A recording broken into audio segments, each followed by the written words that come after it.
ముఖ్యమంత్రి అభ్యర్థిగా శ్రీ నారా చంద్రబాబు నాయుడు గారి పేరుని జనసేన పార్టీ పక్షాన నుంచి మేము బలపరుస్తున్నాం.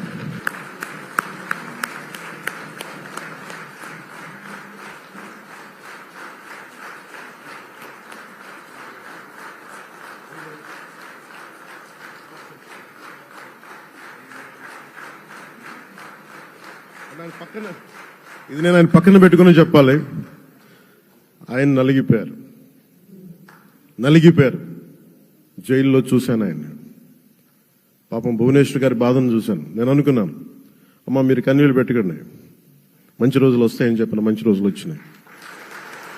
వారికి మనస్ఫూర్తిగా వారికి నా హృదయపూర్వక శుభాకాంక్షలు. మీరు అద్భుతమైన పాలన ఇవ్వాలి అందరికీ మనస్ఫూర్తిగా మీకు నేను తెలియజేసుకున్నాను సార్.